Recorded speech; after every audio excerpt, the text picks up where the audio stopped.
Hi there, welcome back to Westeros.org on YouTube and our discussion of the 4th episode of House of the Dragon. Very action-packed episode, to say, really Definitely builds up. the biggest so far this season. Would it be the biggest of the show? I would say it's the biggest sequence they've done on the show so far. Yeah, that's true. As usual, we're beginning with our usual episode summary. And, we're back in Harrenhal, Daemon dreaming. But he's walking through the Red Keep in his dream. And he finds the young Rhaenyra on the Iron Throne. She taunts him in Valyrian. And in a rage, he beheads her. But her severed head keeps talking to him, asking, isn't this what you always wanted? Something like that, I believe. Yeah, just can't shut her up. Simon Strong ends up interrupting his sleep. Daemon wakes up with blood on his hands, actually, and reports that Criston Cole has rallied several Crownland houses and is advancing. At dinner in Harrenhal, a young Oscar Tully arrives instead of the ailing Lord Grover that Daemon had expected. Daemon shockingly suggests that Oscar should be hastening Grover's demise, but the young man refuses to do so, and he also says that he can't speak for his grandsire while he's still alive, and Daemon dismisses him and calls for the Blackwoods as he wants men of action. And then we're over to Driftmark, where Rhaenys is talking to Alan about having saved her husband's life, and she touches his face and staring at him and remarks he's very comely, no one told her that, and that his mother must have been very beautiful. Corlys ends up interrupting them, and Rhaenys says, she knows who Alan is. So that makes it quite clear. While insisting that, despite that, he should be given his due honor for having saved Corlys' life, rather than being hidden away beneath the tides, I think is how she put it. She then says that the reason she's actually there is because Daela has called for her to come to Dragonstone. The council there is struggling without Rhaenyra, and Baela and Jace have their hands full trying to keep things together. Yeah, they're not really being listened to by the others. And then we go to King's Landing, where Alicent is left pondering Viserys' intentions after Rhaenyra's visit, and she's toying with one of the dragon models. And the Grand Maester comes in, and he brings her moon tea. And he seems to believe, or so we're led to believe anyway, that he believes that it is from some maid that Aegon has seduced or raped, as we saw last season. And Alicent questions him about Viserys' true wishes, revealing that she definitely has doubts after her talk. And then when he leaves, she drinks the bitter tea herself, obviously concerned that her nightly escapades might have side effects. We're back on Dragonstone, and Baela is reporting that Criston Cole has now hidden his army under tree cover. He's moving by night, everything he can to avoid her. And the council says, well, you're not giving us precise details. You're just useless. And Rhaenys shows up and supports her, but they still were arguing about the situation when then Corlys arrives as well, chastising the council, claiming they shouldn't be grasping for power and influence. It seems that you need to have the right in Italia to be listened to, apparently, by the men on the council, despite them having a queen at the top. So, but yes, they have big problems, and to some extent, the council are right to be concerned, because now we see then Duskendale has fallen to the royal forces, or to the Aegon's royal forces, I should say, with Cole commanding the Darkland men to change allegiance or die. Lord Darkland refuses to abandon Rhaenyra, and Cole personally beheads him, before then announcing a change of plans. They're going to go northeast, following the coast, and this puzzles Gwyn Hightower, because Harrenhal, he points out, is to the northwest. Cole seems very smug about that. Yes, so it is, but he's definitely hiding something. And we see in the next scene when what Aegon, that is. when Aegon ends up learning that Cole and his brother Aemon have put together all on their own a secret plan to attack Rook's Rest on the coast, the seat of Rhaenyra's supporter Lord Staunton. Aemon ends up manipulating Aegon, particularly for some really good use of Valyrian and kind of making it plain that I know it really well, you have like a childish grasp of it. But he manipulates him, arguing, Harrenhal is this huge cost, this huge burden. It's going to distract Daemon, and it can wait. We can peel away Rhaenyra's supporters one by one. Alicent, who is not present for this council meeting, is in fact suffering some cramps after her dose of moon tea, and the ever-observant Loris visits her, and he's obviously noticed her absence, and now he notices the empty potion on her desk and definitely seems to draw some conclusions. She claims that she was ill from eating too much lamprey pie. Lamprey pie will get you every time. Yeah, tough one. Don't have too much of the Wrigley ones. And then Loris is hinting that he's, seeing some changes in her of late, and is wondering what's going on. And he probes her about history influencing Viserys, and she insists that whatever Viserys' actual intentions were at the end, it's now irrelevant because war is inevitable. Then we come back to Harrenhal, and Daemon hears someone outside his door and walking with a lantern or a torch. He ends up following them with Dark Sister in his hand. It looks like it's Aemond. His long coat, his long hair, eye patch. But it's very strange because it leads him right to a doorway of Alice Rivers, as she introduces herself, making potions, and she's basically the maester for the castle now that the old maester ended up running away in the night. And she questions him about his experiences, pointing out, your bed was made of weirwood, and it's also Harrenhal is cursed since the first stone was laid because they cut down the weirwood grove, and so she offers him a sleeping draught, and then we don't see exactly what happened, but suddenly Daemon is at the council table in Blackwood, just sort of daydreaming away and missing part of the conversation. He doesn't realize why he's there. He's completely, the fact that he has summoned him, he's kind of forgotten. Just completely disoriented, completely disoriented. Blackwood pledges his support, promising men once the Brackens are dealt with. Then we go back to King's Landing, where at Aegon's council they are discussing Cole's successes in the Riverlands. Aegon is bored with them, the fact that they're going over his head, and he leaves. He then encounters Alicent, who's searching his quarters for Viserys' books, and Aegon tells her that he's very upset with the council not listening to him and being disrespectful, and Alicent indicates that she had hoped he'd learn to be quiet and let the wiser people guide him, and basically, there's nothing that he should be doing right now. He should just be sitting down and being quiet. And that's not the answer that Aegon was looking for.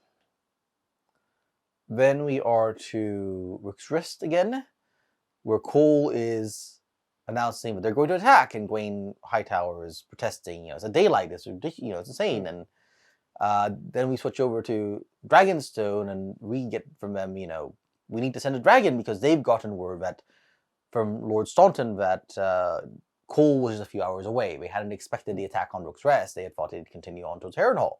Yeah. And this is just as Rhaenyra returns from King's Landing. There's a few time coincidences. It's a little difficult to figure out exactly. I wouldn't exactly say is jetpack stuff, but they have compressed things because we'll discuss that better later in changes, but they have compressed some stuff. But then we have Stephen Darkland is there, still dressed as a Septon. They really have just arrived. And asks about his father, and he learns that he's been executed. Rhaenyra reveals what she had been doing. She had been trying to make sure that there was no way to avoid war, and now she knows. Rhaenyra says Cole is near Rook's Rest to her, and Rhaenyra wonders why, doesn't understand the strategy behind it, but says, well, they have to respond, and she agrees. She has to act, and she says, I'll go myself, but they say, well, it's insane, you're the queen, it's too dangerous. And Jace offers to go, but it's Rhaenys who says, Meleys is their largest, most experienced dragon, so they'll go instead. And then we see Rhaenyra taking Jace aside to now explain why she was so reluctant to fight. And she's talking about, Aegon's dream, Aegon the Conqueror's dream, and that the fact that they were supposed to unite and protect the realm, and she's not going to throw away the peace if it's, unless it's absolutely necessary that to protect the realm, she has to put the dragons to war against one another. And while she's speaking and explaining this, we see two dragon riders getting ready. Rhaenys is going to Meleys, and we see Aegon, against the wishes of his mother and his counselors, is going to Sunfire, and he's put on the Conqueror's armor and crowned helm, and then he soars into the sky on the golden sunfire and swiftly makes his way north towards Rook's Rest. And then we're back at Rook's Rest, of course, where we see that the siege has barely begun, barely advanced any. They're not even gotten to the walls, and Gawain is angry, very angry, saying, "Look, there's melees coming into sight," and begins to decimate the ranks, and but Cole is very calm. He tells his men to send the signal. Burning arrows are sent into the air, which leads someone to sound a horn, and someone else to sound a horn, carrying deep into the woods. And there we see Valgar stirring, Aemon on his back. Her back. On her back, you're right, sorry. On her back. Aemon is preparing to tell the dragon to take off when he looks up and he sees Aegon and Sunfire passing over, and he curses his brother in Valyrian as a fool, and then tells Valgar to wait. Yeah, I guess he speaks Valyrian in his sleep, apparently. Yeah. So we see then Gawain berating Cole for having the king as part of the plan when he sees the Sunfire is coming. Yeah. And Cole says that this is not the plan. So he hastily orders his men to send more signals. Obviously, he's waiting for Aemon and Valgar. But he also seizes the moment to tell the army that the king has joined them and, advance in his name. And so he takes this opportunity to get the men to rally. Yeah. No. Obviously, they've decided to back off a bit when the dragon... Yeah, a lot of them were starting to run away, and obviously when the dragon started decimating them. But I have to say, it was a good, when life gives you lemons, make lemonade. He definitely was finding the silver lining in that cloud of, well, he wasn't supposed to be here, but your king has joined. Yeah, he turns out he acts to them like this is what was intended. Yeah, so that was very smart acting on him, the way he seized on that. Then Sunfire and Melee finally meet head on. Aegon has Sunfire blast flame at her, but Melee avoids it and he comes at him from the side. And Sunfire has, it's no chance at all. No. The dragon is completely outmatched, size-wise, experience-wise. The dragon's chest is gouged and clawed. I felt quite sad that his cries of sort of pain and fear. Pitiful. That's like the Chihuahua that ran at the German Shepherd and suddenly has its turning on him. And then we have a look from inside Rook's Rest where Lord Staunton is on the walls, and then he's the first to hear the slow wing beats of a huge Valgar taking flight. And Valgar flies at the two other dragons. And Aegon watches as his brother's dragon approaches while he's still stuck with, Meleys is still grappling. Yeah. And he really, he's saved, only to see that huge maw opening and the fire being unleashed at both of them. Sunfire tumbles to the ground, wings still burning, crying out, and falls into a nearby forest with an explosion of flames. A very, really interesting effect. I guess the idea is when the wind is knocked out of a dragon, the fire will go the internal combustion engine, basically, or something like that. So, but Meleys is still in the air, however, and Rhaenyra, Rhaenys, has a chance to escape, but no, she turns around to attack, attaching the chains to her waist belt. I think maybe the first time we've seen him, I can't recall. Maybe in the first season when Daemon and Laena were doing their acrobatics, we saw them. Maybe so, but that's a really cool. It's a detail George introduces in Fire and Blood, but they use these. They have these belts with chains that'll keep them locked in place. Yeah. So, and it's a great view as she glides down over the water, or one of her claws kind of, and she rises up and engages Valgar. As they go up in the air, there's this great shot from the ground. I really thought it was really, of just seeing these two huge dragons approaching one another from the ground view. And meanwhile, the fighting on the ground is continuing, and above, the dragons are lashing out at each other and they're grappling. I think Valgar manages to hook Meleys with a claw when she's coming at him from underneath, and they're flaming each other, and then they basically start to spiral to the ground, and Meleys manages to, at the last instance, release, but Valgar falls heavily. And men around where she falls basically are knocked, killed or knocked unconscious. Kristen Cole is thrown from his horse and knocked out, so we don't get his perspective anymore from that point. And then he ends up coming to, but as he's doing that, we see Valgar stomping forward on the ground, staying on the ground, crushing soldiers, royalist soldiers beneath her feet. Not, Vogger doesn't take off again that easily. No. So again, Melis could escape, but Rhaenys turns her, seeking out Vogger again to try and finish her and Aemon off. I wonder to what degree this is what Daemon told her in the first episode, ringing for her head. Like, this is, I messed up then. So she passes over Rook's Rest. I have to admit here, I kept thinking, you shouldn't just be going straight, but you should be gaining height while you're doing this. Yeah. Because height is life in aerial combat. Especially when you have the faster dragon, the more nimble dragon. Yeah, but she doesn't. She goes right over to her, and there, just as she did, the dragon is below the height of a castle and comes up and grabs her, clamping on Melis's neck, flying ever higher. Melis struggles, and the life goes out of her eye. She's basically strangled to death.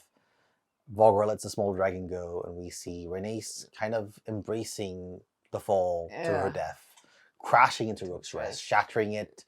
There's a burst of flames. It's spectacular. But I think this is the thing. If you look at Ryan Condal's filmography, if you look at the things he loves, the genre films he loves, this sort of action stuff, I think, is his bread and butter. It's the thing that he loves doing, and I think the build up to this. The choreography of it, I think it's... the build-up was fantastic, and, I really hope no dragons were injured in the making of this. I really felt sorry for some pilots. I kept telling these are not real, they're not... What did you say? No, really, super impressive. I never thought we'd get to see dragon combat like that. It was amazing.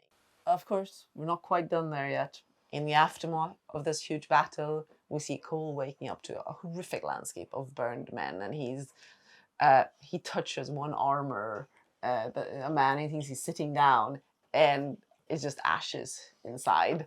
I'm not sure how realistic that is, but the armor it's a really would be, unless the fellow had Valyrian armor, basically. Yeah, but it's a very cool image. It's a really cool image of the horror of it, and he goes to try and find the king, and he sees Aemon just putting away his sword and then bending down to pick up Aegon's dagger as he's approaching where Sunfire is lying. And then when Cole asks about the king, Aemon points with the dagger, and basically a gravely burned and badly injured Aegon is lying on the ground, and Sunfire is kind of curled up around him like he's trying to protect him. And the dragon's breathing very shallowly and does not seem to be in a great shape. And Aemon then walks away, leaving Cole and his brother behind. So the changes in this episode, there's a number of changes. We'll start at the beginning, basically. The Tully family tree. The Tully family tree has been changed. So we have Lord Grover. This is accurate. Lord Grover was not actually so comatose that he couldn't even speak. He actually was firmly on the side of Aegon. But he was too ill to really do anything about it. And his son, Elmo, who has been cut out, his son and heir, Elmo, is the one who kind of, I don't know about that. So he kind of keeps the Tullys kind of waiting. So they've cut out Elmo. And then we've also gotten lost of Elmo's son and his heir in turn, Kermit. I wonder why we lost Elmo. Leaving us with what was to be Kermit's younger brother, Oscar, as now the eldest grandson and heir to Lord Grover. Which means, I guess, so Kermit, if he existed, he doesn't exist now.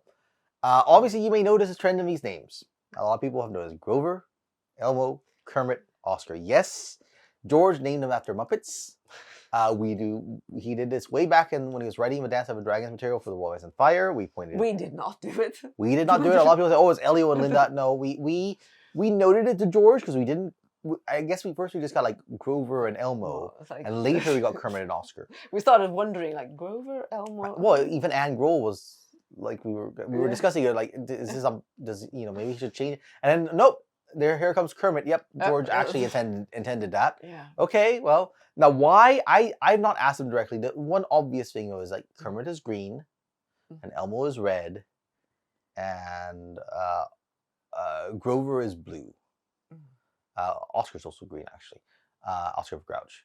So red, blue, green, those are the colors of the three forks of a trident. So maybe that's why. Mostly I think George just thought it'd be funny. He was looking for names. Maybe he came across... Grover works fine. Grover is fine. I can see. Oscar and is fine. Kermit, I mean, when you have Benjicott, Kermit doesn't seem so strange. No, as in, you could definitely throw in a Kermit and an Elmo somewhere. I mean, we have an Elmer Frey. So, but Elmo feels a little out of what you normally. But obviously now it is acceptable because George is canonized as an actual name. Yes. But it's anyways. So that has been changed a lot. Next, we've got some stuff with the Blackwoods. Yes, there's also some family tree adjustments there. So we know Lord Sam got killed. And that's accurate. That is accurate. That is accurate. But Willem is said to be a regent for his nephew. Yeah. And there's no such... In the books, we actually have a young Benjicott Blackwood who's actually ends up being the youngest commander among the loyalists to Rhaenyra. Yeah, he's like 12 at the start, 13 later, and he becomes one of the most battle experienced men in Westeros. He's, before he's 14 years old, he becomes known as Bloody Ben Blackwood. And there's a fantastic depiction in The Rise of the Dragon, I have to say, by Ertaş Altınos, the Turkish artist, of Bloody Ben leading his men into battle. And it's like this completely crazed kid leading his men. But anyway, so that's a change. Willem, of course, is, I think, is supposed to be the same Blackwood from the first season killed. So he's grown up. I guess he says he's his nephew, so he must be a younger brother of Sam. Also, I'm like a little surprised so far. No glimpse or reference to Alysanne Blackwood. True. Who was aunt to Benjicott, and who played a part in she was at the Burning Mill, wasn't she? She took part in all that. Her Weirwood arrow was supposed to have killed Amos Bracken. Exactly. So, and also, another thing, when Daemon is like, "Who's this?" and Sir Willem Blackwood, I thought, Sir? He's a Blackwood. They worship the old gods. They do not have knights. In fact, when George, so you'll remember there were Blackwoods at the tourney at Ashford, which we'll be seeing next year in the Night of Seven Kingdoms, and people were like, because they told, only knights can enter. Well, how does that work? Well, the Blackwoods. This is a little bit of a hypocrisy. What they mean is, knights are people of very good birth. The Blackwoods are obviously an ancient, honored family. George actually did the tree of arms for the Dabble Brothers comic book, and in there, all of the Blackwoods were listed as esquires or squires. So they're not knights, but they are close enough that we're allowing them into the tourney. Yeah, they're basically the old god equivalent, I suppose. Yeah, I mean, they wouldn't be called squire. No, I think they're holding a position equivalent to a knight. Yeah, I mean, like somebody like Ned Stark was, other than not being knighted, was a warrior fully as capable as any knight. Yeah. As any knight of his level. Ned was an average fighter. Right. Ned was not in the TV show. Ned was one of the great warriors of the realm. He was not in the books. You got the wrong Stark there. Little heraldry change here as well. I don't know why. The arms of House Staunton. Yeah, it went from grey and black checky with the two wings on a bar, a white bar, I believe. To primarily a white and black checky, and then the wings, they've added a crown around the wings, which I don't think is necessarily wrong. The Staunton probably were one of the petty kings of the past. But that's just, they decided this. I think they probably thought too much grey and black. It was a little too dull. Maybe a little difficult to read. I mean, sometimes when George has put together the arms, he hasn't necessarily taught. It breaks the rules, but it's fine. It would yes. show on a battlefield and so on. The battle between the dragons, as we said, it's Rook's fantastic. Rest it's fantastic, but But it has been the whole battle around Rook's Rest has been reconfigured quite a bit. The battle between the dragons happens on the 9th day of Rook's Rest being under siege. Yeah, they've turned it all into the same day, basically. Yeah, so it's not, it's to break a siege that is getting desperate, essentially. Yeah, I mean, it's a little coincidental that But I think really what they wanted to do was to have an attempt to storm the castle, attempt to immediately, and not be let's lay siege, and then 9 days later we're still laying siege. So they use some shorthand here, and there it's basically Meleys shows up, and Valgar and Sunfire are both sort of waiting to ambush her. Yeah, together, and they both fall on Meleys at the same time, which is the really decisive part of it. Valgar is, however, reckless of the safety of Sunfire, and as I recall, it's the Meleys and Sunfire are tangling, and Valgar kind of goes above them and then comes plummeting down. Yeah. And they all... So it's a tangle of all three falling to the earth together. So that is correct, that Valgar basically, for some reason, thinks that it is an acceptable and good battle tactic. Just try to squash them. To just try and squash other dragons. Not thinking about the fact that she's not that great at getting off the ground herself. So that, breaks and kills Meleys immediately. Yeah. And then they find the charred remains of a person who's believed to be Rhaenys next to her body. Sunfire survives, but is very badly injured, has a half torn off wing, and I don't know if we know necessarily that it's Meleys. It could as well be Valgar who tore off that wing in the... Or is it said that it is torn off before the attack by Valgar? I don't think it's made clear. Cool. I think it may have been Meleys who did, but yes. And then basically they set up to feed Sunfire while Aegon is taken away to be tended, and the only one who can fly off under her own wings is Valgar.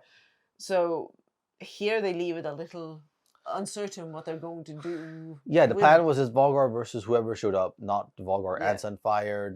There was a plan, but the plan didn't include Aegon and Sunfire. No, so I think I understand why they did it this way. Yeah. To show the impetuous, but I kind of prefer. They seem more competent when it's both of them, and it's not just, but they planned this rather than it being, oh shoot. Obviously, I think they wanted to underscore the rift here between Aegon and Aemon from Aegon's actions in the previous episode of insulting Aemon when he found him in the brothel. Yeah, that clearly seems to have... That certainly seems to have actually kind of made his mind up that... I think that's the major... My brother is an idiot. He's still bullying me. Yeah. He's no good at anything, really. Don't really need him. Don't really need him, no. It's interesting. So that seems to have made his mind up that, if he gets toasted along with Rhaenys and Meleys, don't have to worry about that. So on to some background discussion. Background.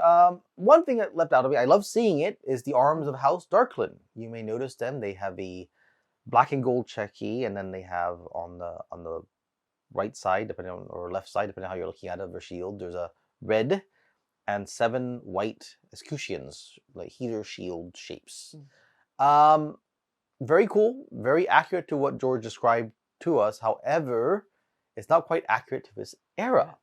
So the 7 white shields each one represents a member of House Darkwood who served in the Kingsguard. They're very proud. They have their house has sent the most men into the Kingsguard of any house. But did they have 7? George, when he described the arms to us, and actually initially his first idea was 7 swords, because they are called the white swords, but it felt too hard to read. 7 escutcheons works really well. But when he sent it to us, it's for A Song of Ice and Fire. Yeah. It's 160 years after this. They basically update their arms. They basically update them. So at some point in time, I presume it's not like as soon as they got 1 member in the Kingsguard, or maybe even 2, but by the 3rd one, I think they're probably started asking to change their arms to start honoring them. So what we do know is there is a Roland Darklyn who absolutely 100% postdates this. Roland Darklyn was, until Jaime Lannister, the youngest Kingsguard Knight to ever serve. He was 16 years old. He was made a Kingsguard Knight and died an hour afterwards on the battlefield. Good enough to save his king, as Jaime points out to Dolores Tyrell.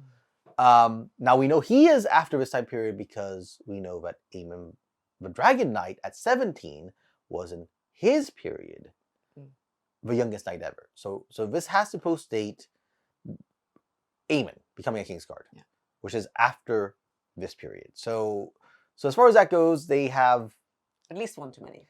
At least one too many. I'm going to guess this far back, it's probably at least 2. They probably should have had 5 and not 7. But what are you? Yeah, you know, I mean, because certainly you can see there having been more Kingsguard attrition in some of the more difficult periods early on, basically. Yes. So more likely to have gone through. Yeah, I mean, it's and again, we could have lost some in the Blackfire Rebellion, and we could have, or the. Well, I mean, it's we don't really hear. That's the thing. We don't really have George. George has introduced some names into Kingsguard where he hasn't actually explained where they fit. Like, but Demon of Dory, is Roland Darkland the only Darkland name we have?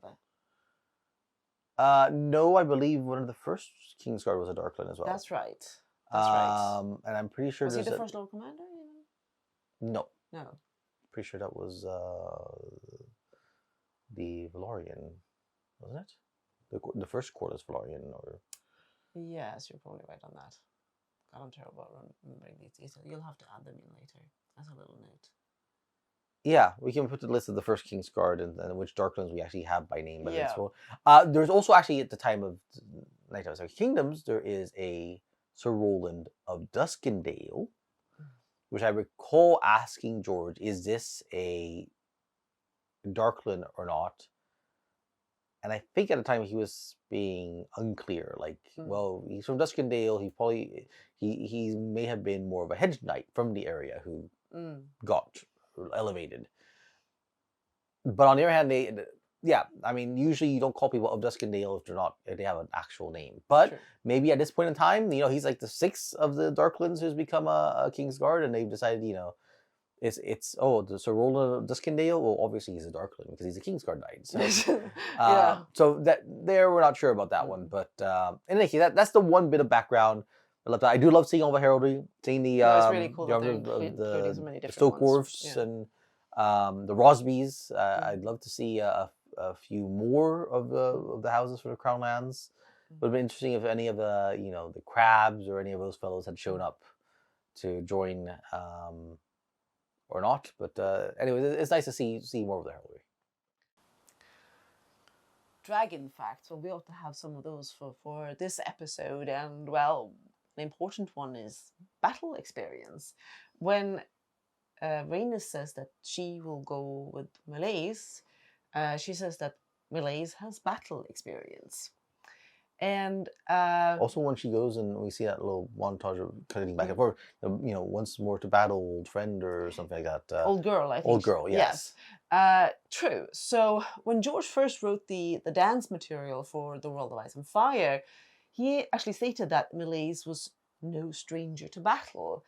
This survived into his manuscript for Fire and Blood. For Fire and Blood, until we started to see that he actually seemed to have changed it or changed his mind without actually removing the line, because where is this battle experience supposed to come from, both for Meleys and Rhaenys? Yeah, Meleys, she's the first writer of Meleys. So no, she's not. Sorry, the second writer, but the first writer is Alyssa Targaryen. You're right. But Alyssa definitely never went into battle, never mentioned. No. And Rhaenys She just took her kids flying. Now, Rhaenys wanted to go to battle against the pirates in Tarth, and her father said no. So I suggested we should say, well, George, how about we keep that line by having her join the revenge attack after her father's death. Or maybe, Corlys and Daemon campaigned for Year of Receptions. Maybe Meleys took part in that. I mean, 2 dragons would have been a lot better than just one for fighting the fleets of the Triarchy and fighting on the battles. But ultimately, George, it's cut. She's no longer described as having experience in battle, and so in Fire and Blood, in the books, in the canon, she is not. Neither of them are veterans of battle. Although, regardless, despite this, Rhaenys is still very bold and very brave. I mean, the account claims that when she comes to Rook's Rest on Meleys and sees Sunfire and Vargar coming at her, there's none of the hesitation that we see when she's turning her dragon around. In this case, she's looking more like, well, It's unavoidable. Yeah. I have to do this. But there it's described as, she uses her whip to spur Meleys on. She and gives a glad cry. Yeah. This is, she is a dragon rider and she's, finally getting to fight something and flame something. So it's a very different. It is a different Rhaenys than the ones from the show. She wants to fight. She wants to resolve this. She isn't afraid of violence. She isn't. And I mean, I think in the book it's pretty clear when she sees that there's 2 dragons. She knows she is not going to survive. I think. The odds are very poor at that point. The odds are poor. So I mean, the text suggests as much anyway that against Vargar alone she might have had a chance. Yeah, but both of them. But with both of them. But she's fearless. But she's fearless, and she goes at it happily anyway. Yeah, I would have liked to see that. I really would have liked to see that. The other thing, obviously, you would have thought, couldn't she have run? I mean, she could have run away from Vargar. Vargar would be even slower and older. Meleys is no longer the fastest dragon as she used to be. She's gotten lazy. She's gotten a bit older. So Sunfire probably could have kept up. And she's not going to turn tail. So it's interesting. It's a change, but it all works together quite well. And I thought this was just as a spectacle, which absolutely fantastic. Absolutely fantastically done. A pacing of it was great. And the Harrenhal stuff is kind of. One thought was running with my head is this part of why he's being so affected is because magic, the magic in his blood, the magic of the Targaryens. Is he now? He's not the first. Actually, we could have mentioned that because they haven't. I don't think they've mentioned her. They haven't mentioned Queen Rhaena, who made Harrenhal her home for many years. That's true. They could have referred to her. They could have referred to her, but she would be his great aunt? No. So, sister to his grandfather. So, great aunt. Yeah. His great aunt. It would have been interesting. Obviously, there's nothing hinting that she had any particular weirdness about her time there. No. But it would have been interesting if they kind of played this idea, like, why is he so effective when no one else seems to be? Obviously, the other options are saying, it's just Alice. It's just Alice doing it. Yeah.